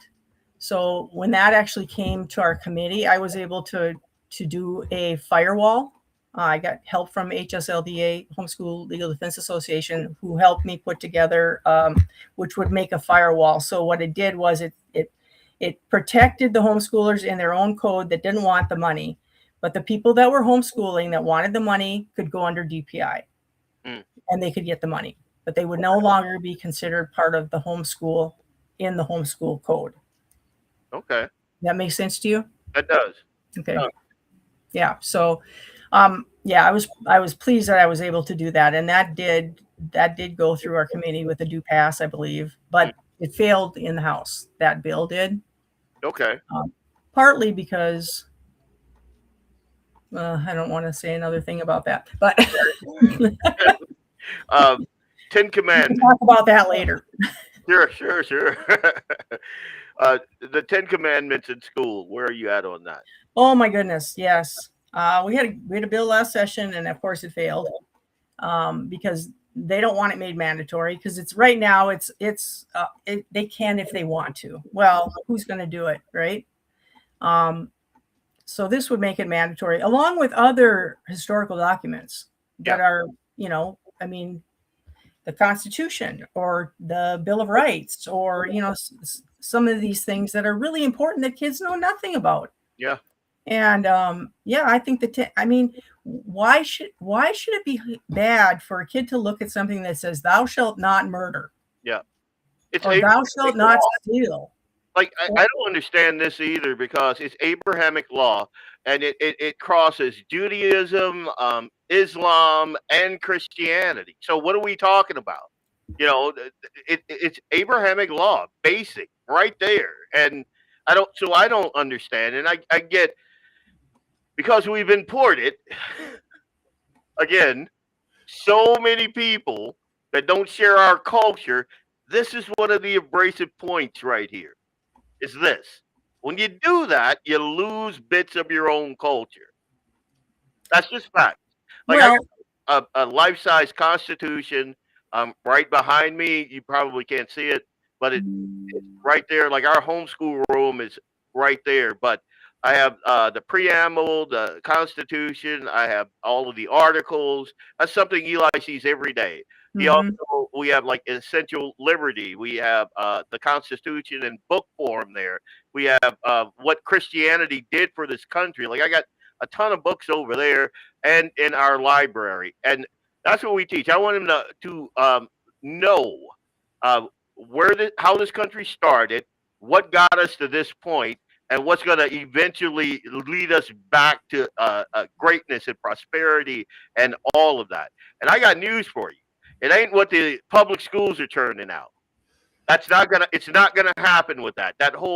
Our diversity is our strength is, excuse my French, but BS. It just is. We with a shared culture, and it doesn't mean you got to look like me or look like you, but our culture has to be compatible. Because if you don't do that, you lose your culture. Period. Like, I Right. can't say it any plainer than that. And Right. with before we get on the media smear job that they did on you. One other thing, because this is a big deal. In Fargo, um, it was brought to my attention about the crack pipes. So I did like just a media blitz on it because nobody knew. And then Nope. I'm talking to Michelle and a couple of other folks, and I did a couple of shows, and the boofing kits came out, and then the needles and all of, and I couldn't believe it. Like, I read a guy who was in court. I think he was in front of McCullough, and he's like, how can I be charged with something that the city of Fargo gives me? And I'm like, that's a good question. They can't. They can't be charged. But yeah, he did. But that's the thing. He got charged? Yeah, he got charged. Because in law, it says that they cannot be charged. If they did indeed get it from the needle exchange program, they cannot be charged. But the thing with law enforcement is how can they know? Yeah. Because you can't. I think that's what they argue. Yeah. That's what they're doing it anyway, because how can you know? Because who's going to, people aren't going to tell the truth. Well, I don't know. Anyway, but so that's I found out about that too when Michelle started talking about the needles, and I'm like, what in the world are we doing? Yeah. And then we found out about the glass pipes, and it was like, oh my goodness, this is ridiculous. Yeah. Absolutely insanity. Yeah. So I called the health department, and I said, what are we doing, and why is the state of North Dakota funding this? I mean, taxpayers are paying. You are paying for this. I'm paying for this. We're funding it through the state of North Dakota. And she's like, no, it's opioid. It's the opioid money that we got as a settlement or whatever it was. Well, that opioid money didn't last very long, and that still was the people's money. That's still North Dakota's money. And so here again, you're saying, okay. And I say this to everybody when I talk about this. I'm like, okay, if I had a son in my home who was a drug addict and struggling with drugs, so you're saying if I would say to him, oh, honey, I know, we don't want you to spread, we don't want you to get HIV or whatever, some blood-borne illness from dirty needles. So, mommy will go out and I'll get you. And, I don't want you to have to. So I'll get you your heroin or your marijuana or your whatever it is you want to. I mean, what parent would do that? None. But as a state, we're saying, we don't want, but we don't care about the needles that are laying around all over the town. Yeah. The kids are picking up in parks. Yeah. We don't worry about them getting hepatitis or them getting HIV or some blood-borne illness. But we care about okay, so if you're going to do this, then needle exchange means to me, if you bring a needle in and we put it in the box, we will give you a needle. Yeah. Does that sound like a needle exchange? Does that sound the way it should work? That's what an exchange would be. That's but not it's not what's going on right now. No, they're going in and getting as many needles as they want, and then there's supposedly boxes around town that they can put them in. So there's no accountability of how many are coming in, and they're not putting them in the boxes, and everybody knows it. They're throwing them in the gutters, they're throwing them in the parks, they're putting them wherever they're at. Yeah, let's just be clear. These are not the most responsible people out there. They're not going to go and recycle. And I mean, come on, what are we doing? So at its best, if you would do a needle exchange program and do it in such a way that they bring a needle and then you sit them down and you say, okay, now you're going to go through this drug rehab program. We're going to do this. We're going to try and get you off of these drugs. We're not going to enable you by giving you more drugs or giving you other things to use to get those drugs into your system, whatever it may be, a glass pipe or a boofing kit and whatever else. I've not been up there, but I've heard there's vending machines. Yeah. So they just go to the vending machine. There were. Excuse me. We get what they want. A lot of noise about it, so I don't know if they took them out, but there were definitely vending machines. Right. So if we're gonna do a drug program that we really want to rehabilitate and help these guys come out from underneath these addictions that they have, and they're addicted. It's a horrible thing to be addicted, and I wouldn't want it for any one of my children or grandchildren or my friends or what. I don't want it for anybody. Yeah. I feel for these people, but we're not helping them. Nope. We're not helping them by feeding their habit and not making them accountable to anything.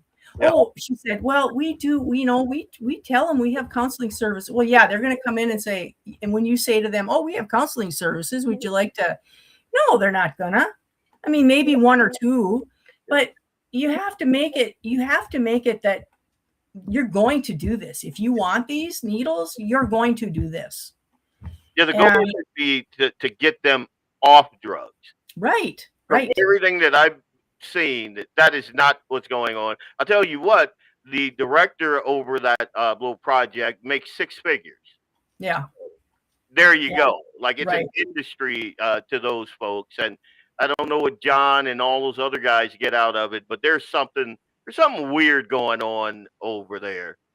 But because of time, I want to talk about the big news. Like, people sent me these clips of these two, I call them Beta Boy forum reporter podcast, and they were calling you bigoted. And I'm positive that you saw that. And then those same people got Armstrong on record as saying, basically, we all know that she's a bigot. That's basically what he said.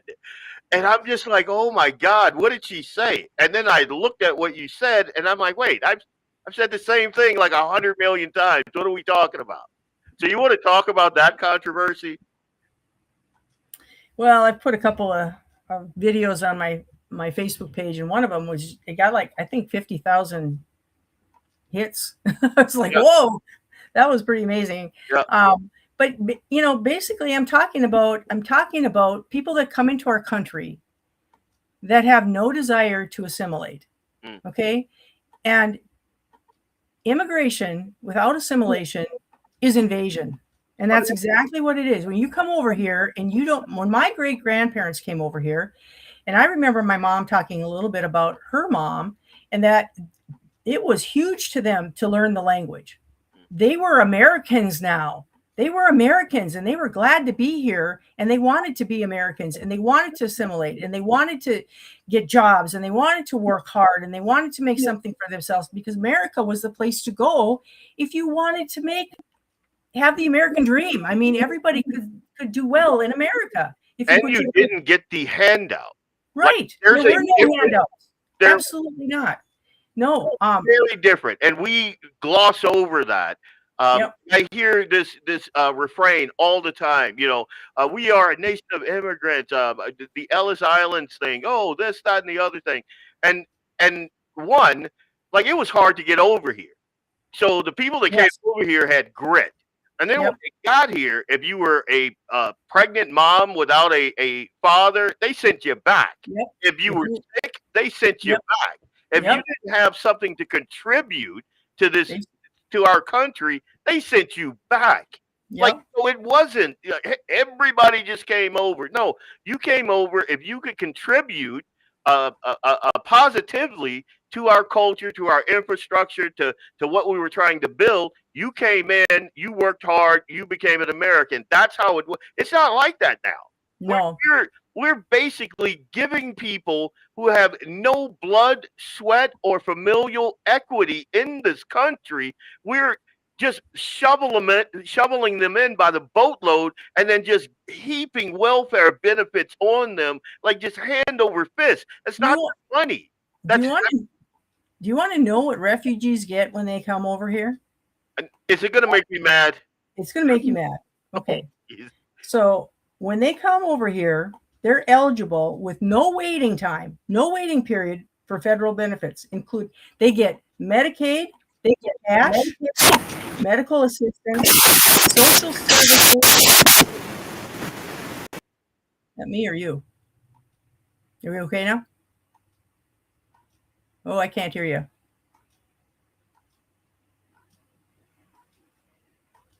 Can you hear me? Yeah? You want me to talk? Okay. So they get supplemental security income. They get supplemental nutrition assistance program. They get temporary assistance for needy families and federal student aid. They get all of that with no waiting period. To me, that's like, okay, you're just setting them up for continued welfare. And I was listening to Brandon Gill, Congressman Brandon Gill out of Texas, and he said that 80, I think it was Minnesota. Where is it at? I got it on my sheet here. 81% of, oh, you got it right there. Yep, 81% of Somali-headed households are on welfare in Minnesota. And after 10 years in the United States, 10 years, still 78% of them are still on some sort of welfare program. So they're not attempting to get off. Okay, so this is the problem I have. I don't have a problem with people coming over here who want to work, who want to assimilate, who want to move next door to me and be an American, get a job, raise your kids. I have no problem with that. But if you're over here and you don't want to assimilate, and you stay within your clan and your community, and you don't mix in with everyone else, you don't want to learn the language, you don't want to follow the laws, you don't love our Constitution, and there's a lot of them here. I'm sorry, but it is a proven fact. There are a lot of people here that do not love our Constitution, and they will try to destroy it because their goal is Sharia law. And I can't hear a word you're saying.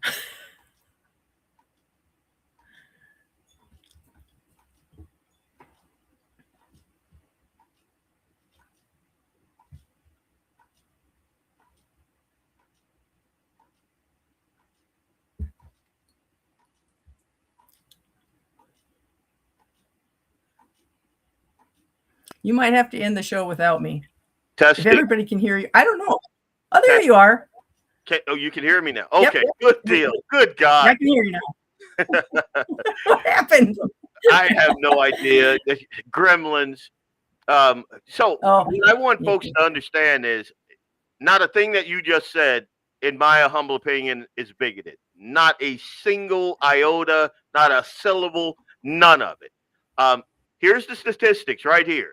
So she wasn't just pulling them out of thin air. This is it right here. Tried to pull up the academics, in Minnesota, St. Paul, and conveniently, they don't do that. They don't pull that data out. But again, and then with crime, same thing. They obscure the data so you can't pull out that, and it's just it's crazy. But you said that like we need to be careful, basically, of importing Minnesota's problems. Yeah.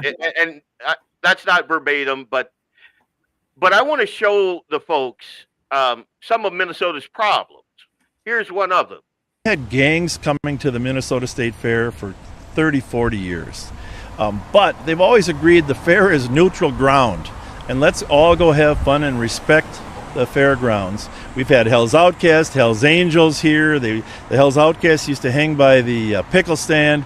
I've been here for many, many years, but we've never had threats of violence like we're having from the Somali gangs. Well, we will have Karen gangs, we'll have some Hmong gangs here, we'll have some extremists on the right here.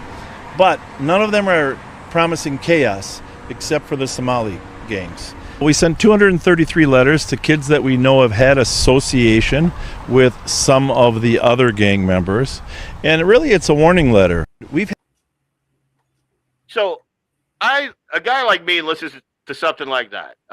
One, did he just say he mailed out over 200 letters to Somalian gang members? Like, are we serious?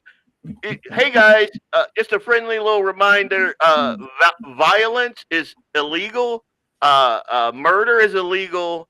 Are you kidding me? Now, take that into consideration. This is the Minnesota State Fair, and you heard what he said. Biker gangs, different other gangs they've always had that. They've never had the problem that they're having now with these gangs. Yeah, and he went on to say, like, there's like 100 different murders have been attributed to these gangs, to like 300 individuals in particular, and they're all Somalian gang members, all of them. But we're supposed to look at things like that, look at the just rampant fraud to the tune of billions of dollars. They were, and we talked about this on a prior show, they were duffel bags stuffed with millions of dollars just flying out of the Minneapolis airport. Like, let me get caught with $10,000 on the back seat of my car, and my sheriff or the highway patrolman pulls me over. One, I ain't never seeing that money again. And two, I'm going to have a very, very long conversation with a lot of detectives, and they're going to come to my house, and they're going to bring dogs, and they're going to do all the. How was that allowed to happen? But that's separate. But we're supposed to look at these things and go, it's bigoted if we say anything. If we say, wait a minute, let's pump the brakes on this thing, there are problems here. Well, there's congressmen then that are bigoted. Our vice president is bigoted because he's called it out. I mean, all over the United States, people are starting to understand that this is a problem. And if we don't do something about it, we're going to be in a world of hurt. Yeah. Because there are people over here that, like I said, do not want to assimilate. They hate our Constitution. They hate us. They hate Christians. They hate Jews. And it's Islam. Yeah. It's political Islam. And their goal is to take over any country that they can, and when they have enough people in power, they will convert you by the sword. And that's not you saying that. And that's not me saying that. Saying that. They say that openly. They say it openly. I have actually. Let me see if I can find it now.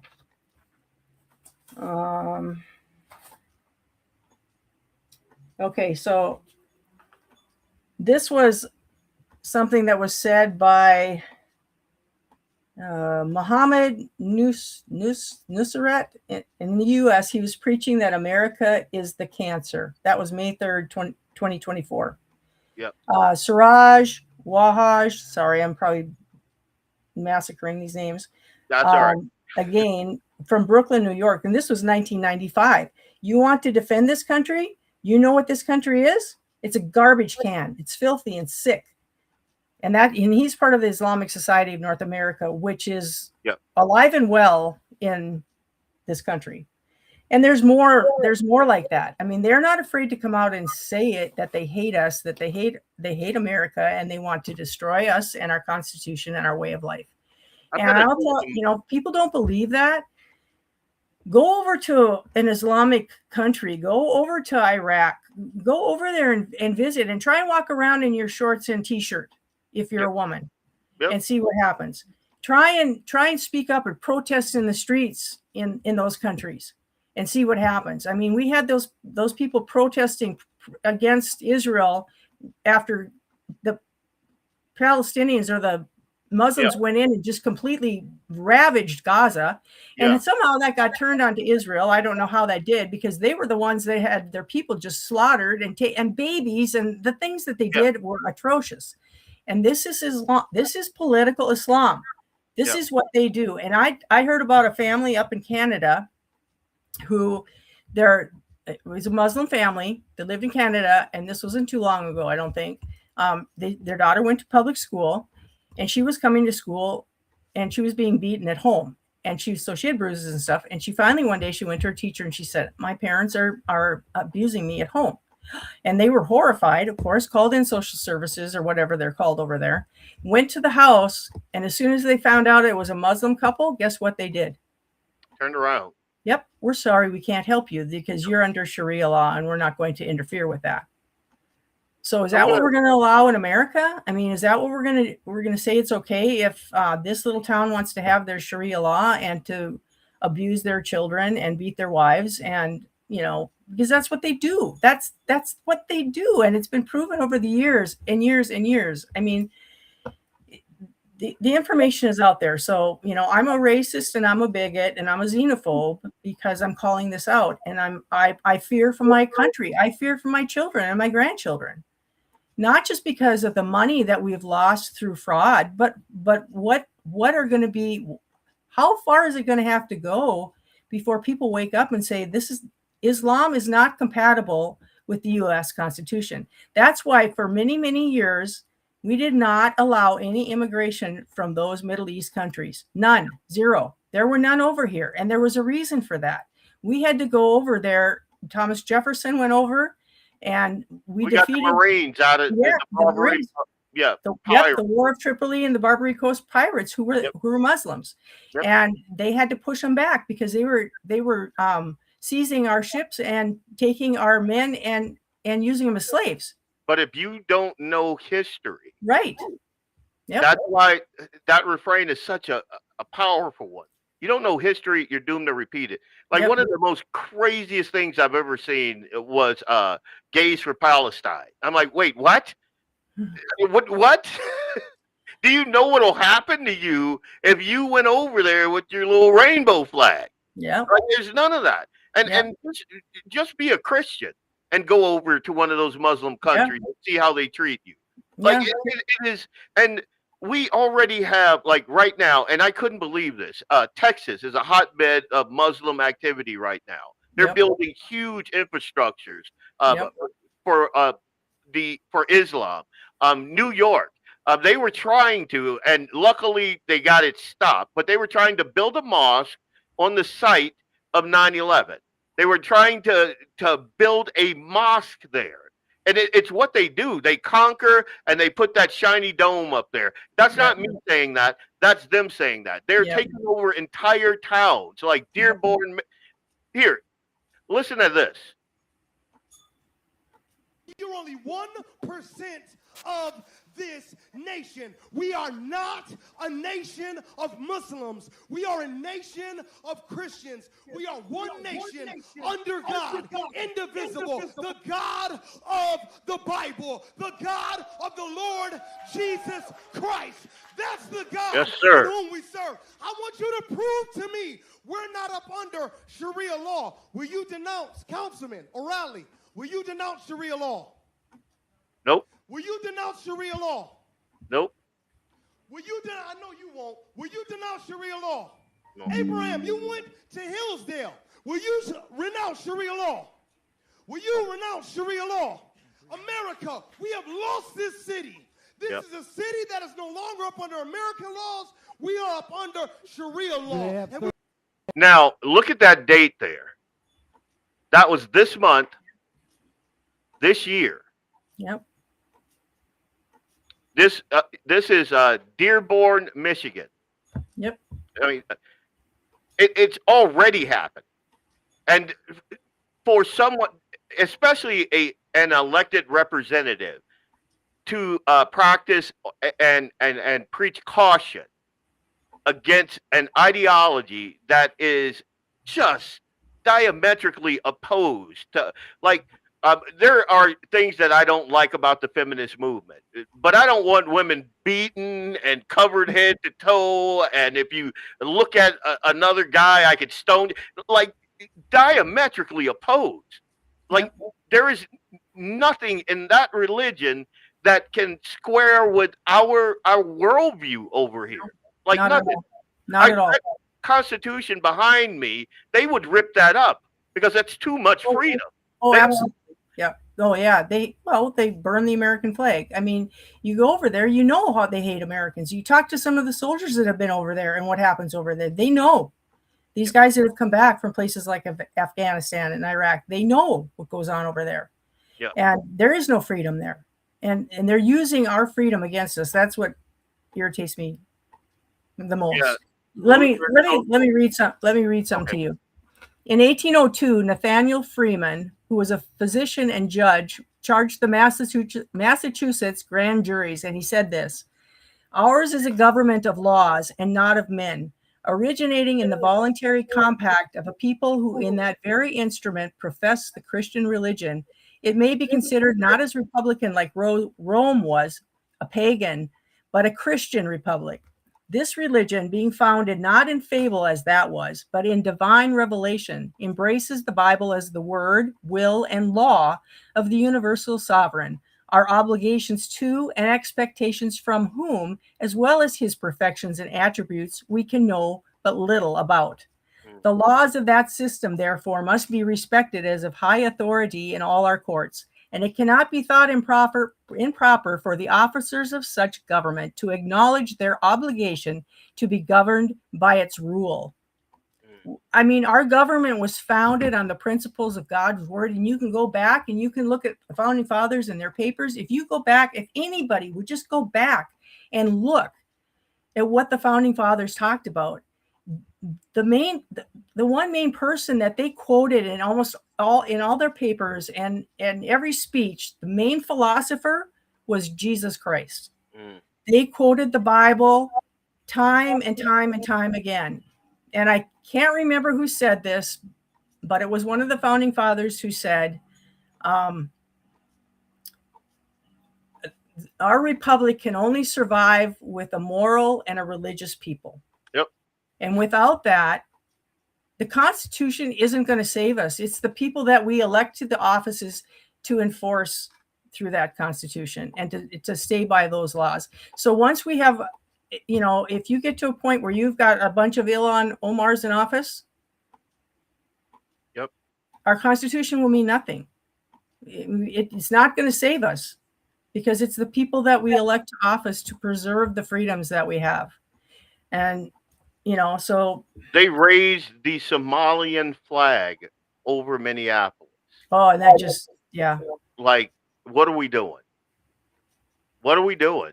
Oh, so Claire's gonna kill me.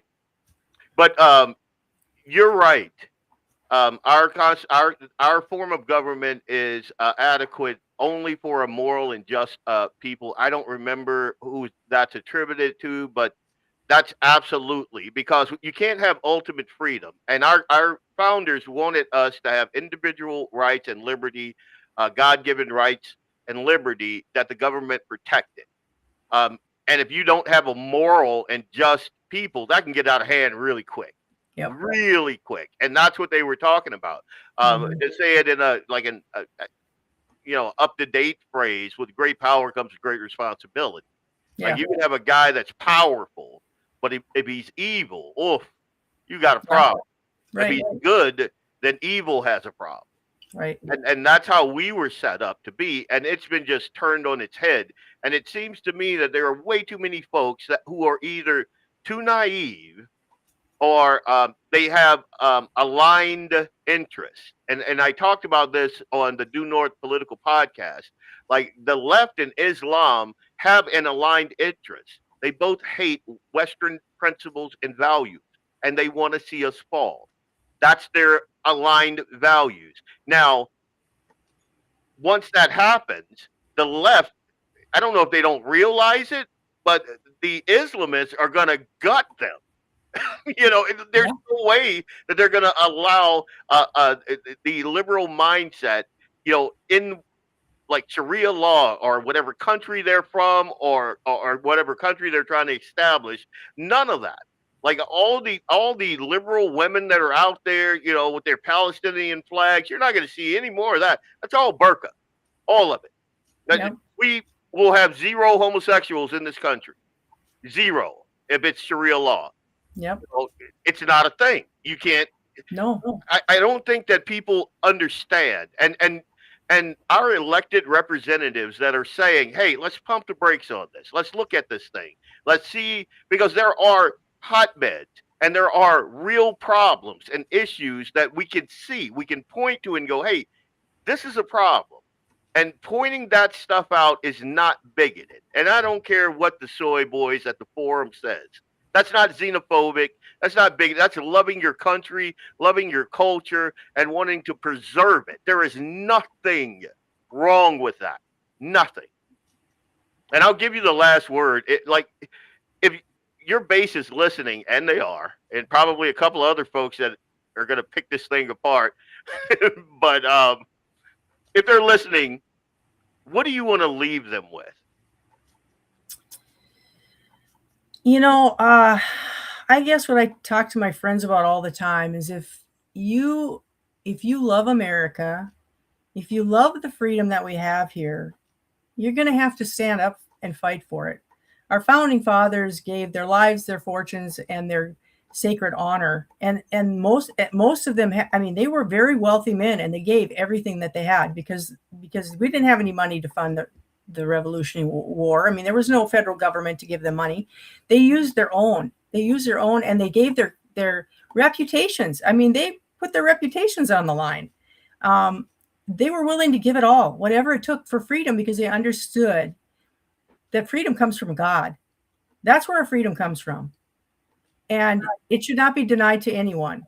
And if you want to, because we have because we have so much freedom in the United States, actually, these people are using our laws, our freedom against us, yep. which is why our founding fathers were so brilliant in saying we're not going to bring East or Middle Eastern government over here because it's not compatible. And we know it's not compatible because theirs is a totally different law than what we have. And theirs does not involve freedom and ours does. And so, it's hard to speak up because people don't like it when you speak up. But if we want to keep our freedom, and if we want to keep our country, we're going to have to not be silent. We need to get to the polls, and we need to vote in conservative people that are going to stand for your freedom and for your parental rights, your landowner rights, your citizens' rights, and stand against the government blowing up and using all your money for all its little projects that you have no interest in. So I don't know. I guess that I love America. I love my country. I'm proud of our flag. I'm about as red, white, and blue as you can come.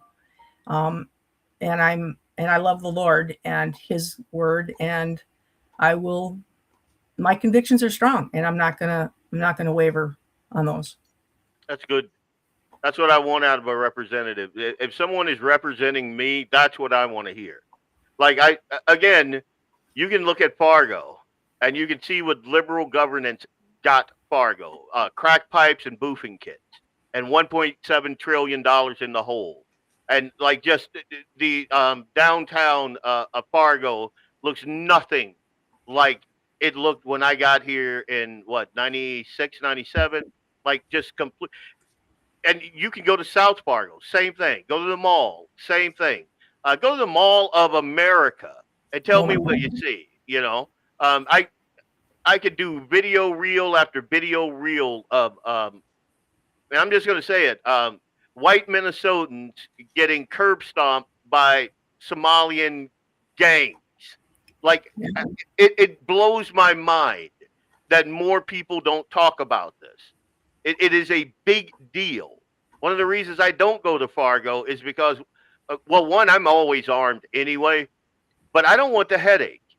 I don't want the headache because of what they've allowed that city to become. And if folks don't, and I'm a transplant. I'm a Louisiana boy. So if native North Dakotans don't stand up and just say, hey, wait a minute, without fear of being called a bigot. Because I don't know if you noticed, we've talked for almost 2 hours. I spoke to you for almost 2 hours on the phone the other day, and I'm black, you know. So if you were a bigot, I don't think that conversation would have. And my worldview is almost, I'd say, like 90 some odd % aligned with yours. We just haven't discussed everything. But you got to remember, if you ain't black if you didn't vote for Biden. Yeah. See, you want to upset me at this late hour. Good grief. Sorry, I have friends of color. Yeah. I have people I love that are of color. I am the farthest from racist. Obviously, yeah.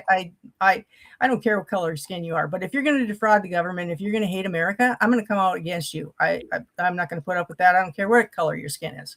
Yeah, and there ain't nothing wrong with that. I'm just going to say that.